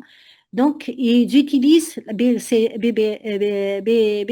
c'est la classification d'atteinte hépatique, si elle est importante, inférieure à 5, à la moitié du foie. Là, on a le stade tumoral, on a envers le traitement qu'on utilise et qu'est-ce qui est validé. D'accord? À valider. Donc, un seul nodule ou deux ou trois nodules inférieurs à 3 cm. Un nodule inférieur à 5 cm, apparemment, c'est une autre. Donc, on a ici, vous voyez, child A. Child A, ça veut dire, on a child A1, A2, A3, A4, A5, A6. Donc, c'est un bon child A, donc la décompensation n'est pas importante. Donc, ce n'est pas une évolution qui n'est pas catastrophique. On n'a pas d'acide. OMS 0. Vous voyez qu'est-ce qui rentre dans le critère de Milan. Donc, qu'est-ce qu'on peut faire dans ce cas-là? On peut faire une résection, une destruction percutanée. Ça veut dire on peut faire une radiofréquence au micro-ondes, d'accord? Et on peut transplanter. Là, pourquoi il y a la résection destruction percutanée? Parce que déjà, il y a un manque de greffons. Ou bien des autres gens, les autres services n'ont pas de transplantation, de service transplanteur. Donc, vous voyez, donc là, ils trouvent des ponts et en voyant, par exemple, en faisant la résection, vous voyez, child A, child B ici, la mortalité est importante. Child A où la mortalité est importante post-opératoire. La destruction percutanée, donc on peut détruire sans ouvrir, détruire par radiofréquence ou micro-ondes, tout ce que vous voulez. D'accord? Et là, bien sûr, le meilleur traitement, c'est la transplantation. Pourquoi le meilleur traitement, c'est la transplantation? Parce qu'on traite et le carcinome et le cancer, et on traite le lit du cancer, on traite la cirrhose. Donc ça, c'est le meilleur traitement. Et après, on a des multimodalités, ça dépend s'il est important, ça dépend. D'accord. Il y a des propositions, autres propositions, radiothérapie, embolisation. Là, ça dépend. Mais le traitement, lorsqu'il est petit, unique ou 3 CHC inférieur à 3 cm, Là, c'est les critères de Milan qui sont très sévères. Mais c'est pour ça les gens ont augmenté. C'est pour ça l'indication, c'est pas moi qui la décide. C'est la réunion RCP, réunion multidisciplinaire, qui se fait avec les différents acteurs, hépatologues, chirurgiens hépatologues, transplanteurs, qui décideront. D'accord? Et pas une seule personne qui décide. D'accord? Donc, là, une autre question. J'ai perdu quelle est l'indication thérapeutique? Et je m'excuse de la faute d'orthographe. Ok, cirrhose compensée avec un seul nodule, cirrhose, CHC localisé, CHC avec un seul nodule unique inférieur à 5, oui, cirrhose sur atteinte un segment hépatique, il s'agit d'un carcinome hépatocellulaire typique, CHC typique, hépatocarcinome développé sur cirrhose NASH, oui, CHC localisé sur cirrhose compensée, carcinome hépatocellulaire, typique sur cirrhose NASH stade précoce, ok.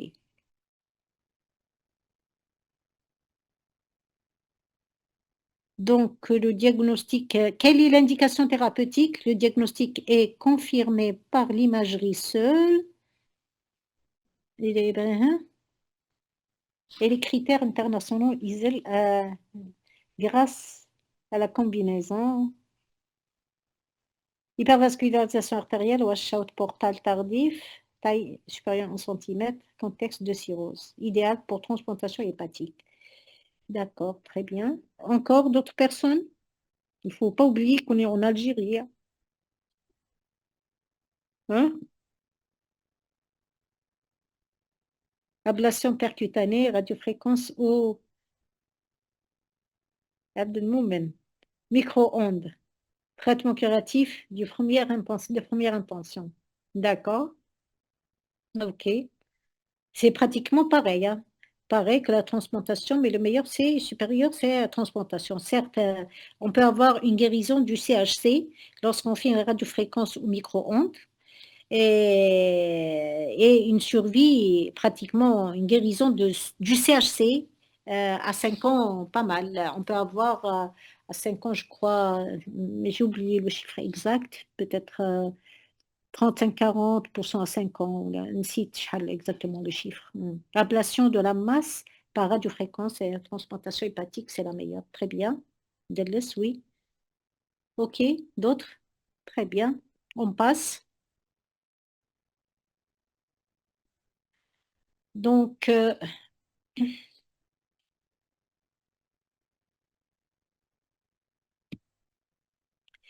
quelle est l'indication thérapeutique? Même si la fonction hépatique, là, si la fonction hépatique est conservée, la greffe reste la meilleure et traitement, elle est indiquée pour traiter, comme on a dit, traiter le cancer et traiter le lit du cancer qui est la cirrhose biliaire, la cirrhose hépatique. Le traitement part avec le meilleur taux de survie à long terme. Elle traite à la fois la tumeur et la cirrhose sous-jacente. D'accord. Et là, comme Abdelmomen a dit, c'est qu'il ne faut pas oublier. Si par exemple, je n'ai pas de greffe, je n'ai pas de greffon, je ne fais pas, il y a l'arrêt de transplantation en Algérie ou ailleurs. Donc, s'il n'y a pas un manque de greffon, il y a d'autres, ce qu'on appelle des ponts de bridge. Les ponts, ce que c'est que je traite le malade en attendant la greffe. Et avec quoi je peux traiter le malade? Je peux traiter avec une destruction transcutanée ou péropératoire, comme vous voulez, comme c'est par une radiofréquence qui utilise le courant électrique, un courant magnétique qui est important, à 400 et quelques, 450 microhertz, mégahertz plutôt, et qui va détruire la tumeur par la chaleur. Et c'est une destruction, c'est un traitement curateur. Micro-ondes, il utilise le même mécanisme que les micro-ondes qu'on utilise à la cuisine. La variation, le changement de polarité de l'eau et qui va entraîner la chaleur. Et par la chaleur, une fois une température supérieure à 50, elle va détruire la tumeur. Donc ça, j'ai détruit la tumeur et là, j'ai un bon meld. Donc, je suis à l'aise pour orienter le malade à la greffe hépatique. Mais si je n'ai rien, il faut adresser le malade à la greffe hépatique.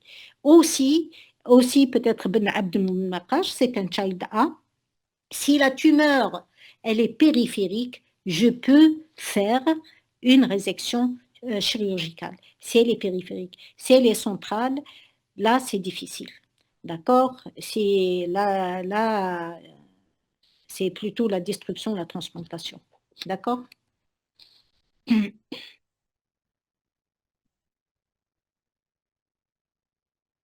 Référer rapidement au centre de transplantation pour évaluation pré-greffe, positionnement, j'ai rien sauté.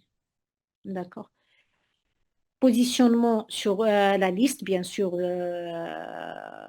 sur la liste des greffes.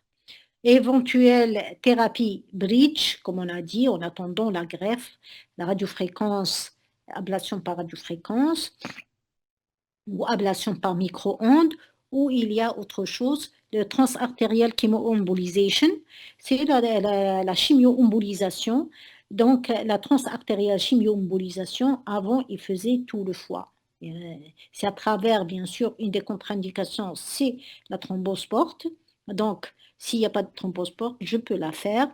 Donc là, je cathétérise l'artère hépatique. Donc, j'injecte, il y a actuellement sélective, j'injecte, je passe jusqu'à l'artère nourricière du CHC, j'injecte de la chimiothérapie et je bouche l'artère. Donc, j'entraîne une ischémie et la chimio va tuer la tumeur.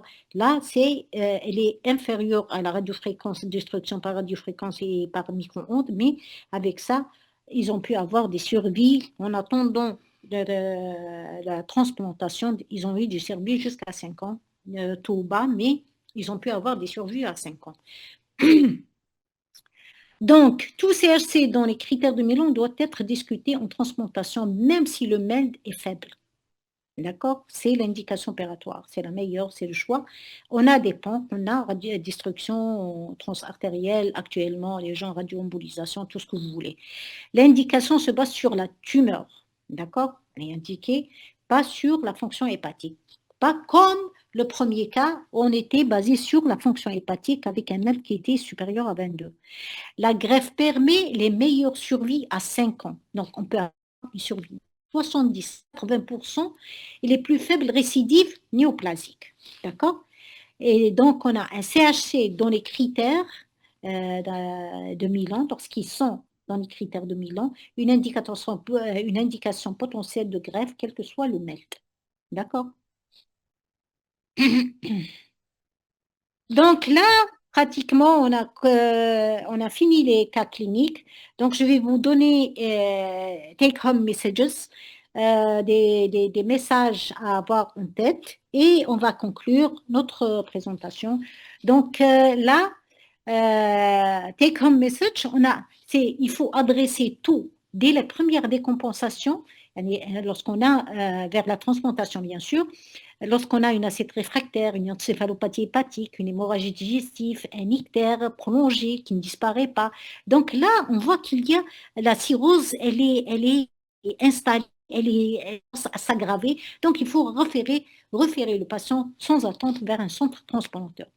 Lorsqu'on est devant un CHC qui est classé dans les critères, dans les critères de Milan, je dis critères de Milan, mais je ne vais pas classer moi-même le malade. Ah, ce malade, il a deux CHC supérieurs à 5 cm. Je ne vais pas l'adresser. Non, ce n'est pas moi décider.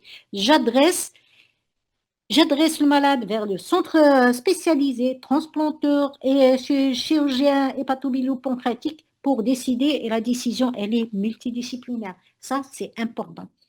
Mais on a remarqué, le monde entier a remarqué, mais que si le CHC se classe dans les critères de Milan, il a de bonnes évolutions, mais les gens ils ont fait des extensions par rapport aux critères de Milan. Toutes les lésions éligibles doivent être discutées en RCP, c'est important, transplantation. Insulinose hépatique aiguë, c'est une urgence absolue. Soit il faut transplanter ou le mettre sur l'appareil pour l'épurer, sinon il va mourir. Transfert immédiat au centre expert insuffisance hépatique aiguë, toxique, virale, auto-immune. La majorité du temps, c'est ça. Donc, lorsque le MELD est supérieur ou égal à 15, on a un seuil d'alerte. Donc là, c'est probablement, il faut transférer rapidement le malade vers un centre transplanteur. La greffe améliore le pronostic et la qualité de vie. Là, on a une survie, vous voyez, 75% à 80% de survie à 5 ans et même actuellement, ils ont des survies à 10 ans, guérison de nombreuses maladies hépatiques.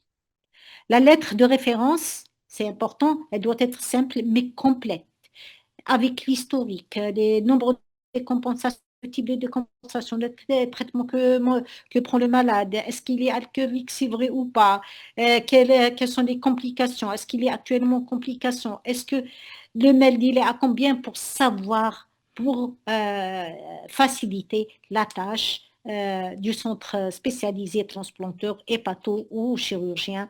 Et donc là, pour ou internistes, bien sûr, qui ont une option hépato, pour ne pas perdre la chance au malade. En conclusion, la greffe hépatique est un traitement efficace et accessible pour de nombreuses pathologies hépatiques avancées. Son succès repose sur une orientation précoce dès la première décompensation devant un CHC éligible ou face à une insuffisance hépatique aiguë grave. L'enjeu n'est pas de poser l'indication, d'accord, mais de reconnaître les situations d'alerte et d'adresser rapidement le patient au centre de transplantation. Cette démarche simple améliore significativement la survie, la qualité de vie et ouvre aux patients une réelle chance de guérison. La discussion en multidisciplinaire, hépato et transplantation, c'est important. D'accord? J'ai aimé cette phrase que M. Boudjama a citée chaque fois. Apparemment, il adore la transplantation de tous les organes. Ce n'est pas que la transplantation hépatique. La médecine de remplacement, ce qu'il dit, la médecine ou chirurgie de remplacement et non pas une médecine de réparation. Donc, pratiquement, lorsqu'on remplace, on aura une meilleure, comme si par exemple la personne, elle est nouvelle, elle n'a pas de problème particulier, elle n'est pas malade, malgré si elle est sous immunosuppresseur, ça ne gêne pas beaucoup. Je vous remercie. Si vous avez des questions, si vous avez quoi que ce soit, vous êtes... Vous avez une question, je n'ai pas compris la troisième note du critère de Milan. Pardon? J'ai pas compris la troisième note du critère de Milan. La troisième note? J'ai pas compris ce qu'elle a mis, c'est ce qu'elle a mis. Le docteur Sebber, 15h19. Confirmé par l'imagerie de Madame Chouadi. واحد تحت كامل. Très bien, merci, de rien. Et juste en haut. D'accord, réserve transplantation, je n'ai pas compris. La troisième note? Le critère de Milan, c'est quoi la troisième note? C'est quoi? Je crois que c'était la plaque qui venait avant. La plaque, روحي vers la plaque. Ça, allez. Non, je pense que c'est... Je sais pas. S'il vous plaît. Manifestez-vous avant les messages take-home. Avant les messages take-home. Avant le message take-home. Avant le take-home message. Voilà. Demain. Le troisième point. Insuffisance hépatique aiguë. Je crois. L'insuffisance hépatique aiguë, on a dit, c'est la fulminante. Elle est due, comme on a dit tout à l'heure, c'est dû généralement au toxique par l'utilisation de paracétamol, ou elle peut être virale, hépatitique B, C. Donc, elle peut être d'origine auto-immune, comme on a dit, toutes les pathologies qu'on a citées tout à l'heure. Donc, il doit être transféré immédiatement vers un centre de chirurgie. Là, c'est pratiquement une urgence de transférer vers un centre d'hépato biliaire transplanteur, ou bien si par exemple on n'a pas, là il faut épurer le malade, épurer comme j'ai dit qu'il existe en France et à l'étranger des appareils équivalents à l'hémodialyse et qui font l'épuration hépatique. Ils ont pu avoir des récupérations du foie, c'est extraordinaire. Hein. Ils ont pu avoir des réparations du foie, mais le principe au début, c'était pour temporiser, avoir un greffon pour greffer le malade. Et ils ont pu avoir des restitutions de la fonction hépatique. Mais si on n'a pas les deux, le patient risque de mourir, hein. C'est urgent, c'est très urgent, une hépatite fulminante. C'est ça ce que vous voulez, madame. Madame et monsieur, non, c'est pas. Avant celle-là, avant celle-là. Ah,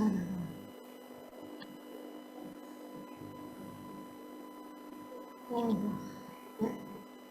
c'est les critères dominants.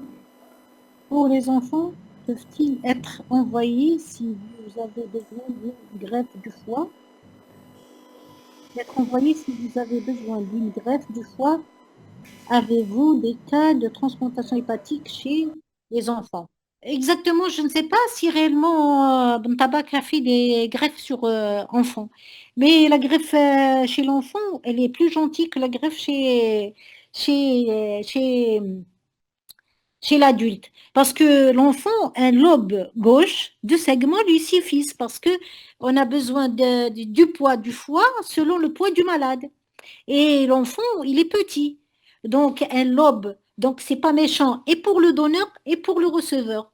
Vous voyez? Donc, deux segments suffisent pour un enfant. Alors que chez l'adulte, qu'est-ce qu'on doit enlever? Généralement, à donneur vivant. À donneur vivant, on doit enlever un foie gauche. Un foie gauche qui présente, qui contient le 2, le 3, le segment 2, le segment 3, le segment 4 antérieur et postérieur.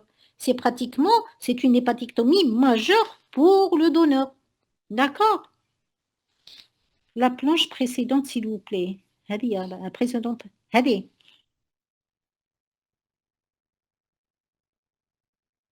Et ouvrir le micro du docteur Sebert. Je peux? Anna, je vais ouvrir le micro du docteur D'accord. Sebert.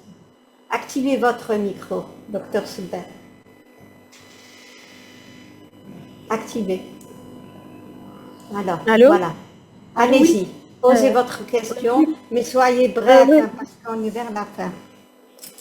Oui, j'ai pas compris la dernière note.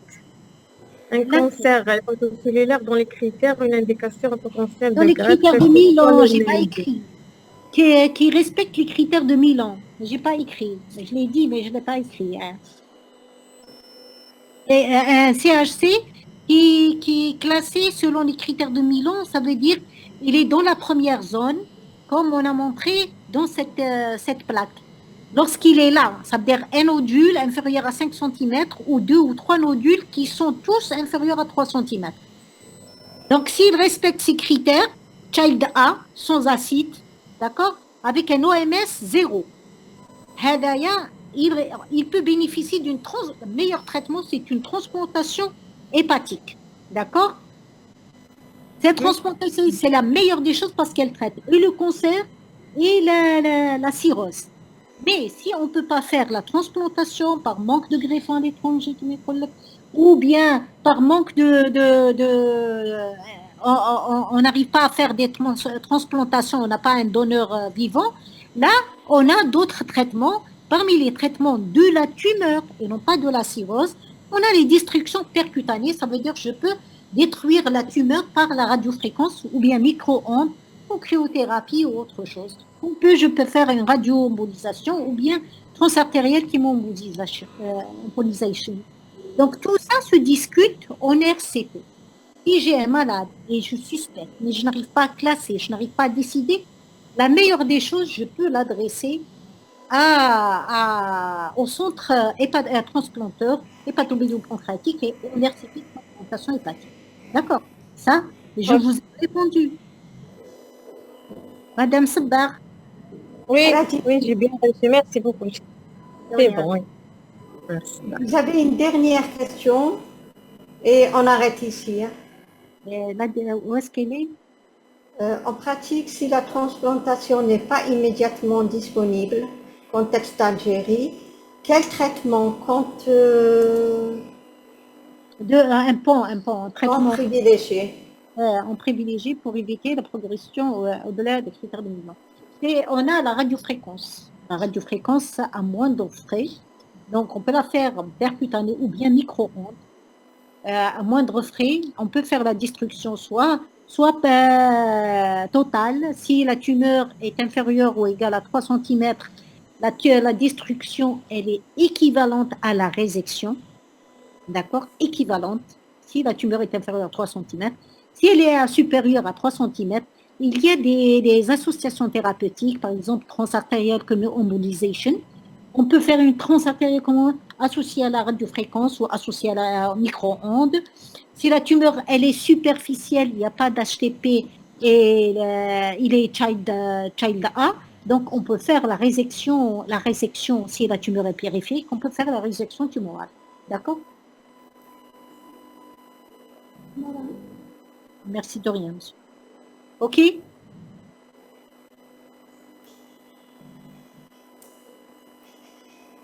Un dernier mot, professeur? Voilà, le plus important, c'est que devant un malade, soit il a une tumeur ou il y a une cirrhose avancée, elle est chronique, au stade de varices ou non, et donc qui a été explorée ou bien qui n'a pas été explorée, je l'explore, mais sans perdre du temps. Si, par exemple, je n'arrive pas, je ne comprends pas, ou je n'arrive pas à savoir où l'orienter, il y a des centres transplanteurs, il y a des chirurgiens hépatobiliaires-pancréatiques un peu partout actuellement en Algérie, pas comme avant, il y a plusieurs centres. Il y a plusieurs centres qui font de la chirurgie hépatique à Oran, à Annaba, à Constantine, Sétif, Kakbetna. Il y a au centre plusieurs, de Blida, qui a 2 centres. Il y a actuellement le PH Tipaza, le PH de Boulourine. Et il y a le CPMC, il ne faut pas l'oublier, qui est un centre référent dans la transplantation hépatique. Ils ont repris, ils sont actuellement avec une convention avec l'ACNAS et tout, donc ils sont décidés de faire la transplantation hépatique. Il faut avoir un compte rendu détaillé, il faut coller au malade, il faut l'orienter, il faut connaître par cœur les complications fulminantes urgentes qui nécessitent une urgence thérapeutique. Il faut les avoir en tête. Merci beaucoup. Merci, Yatek Saha. De rien. On vous remercie, merci à vous tous. Je sais que le débat est très large, mais il est vraiment pas à des clients. À une prochaine. Déjà, demain. Demain, j'ai avec vous les... Qu'est-ce qu'on a demain? Avec les médecins généralistes. Demain, on a les rhumatismes inflammatoires débutants avec les médecins généralistes. Ok, bon courage. C'était comme ça, merci professeur. Merci beaucoup, madame. Ok, bon courage. Bonne journée, bonne journée. Au revoir. Merci tout le monde, pour tous ceux qui ont participé. Merci beaucoup. Recording stopped.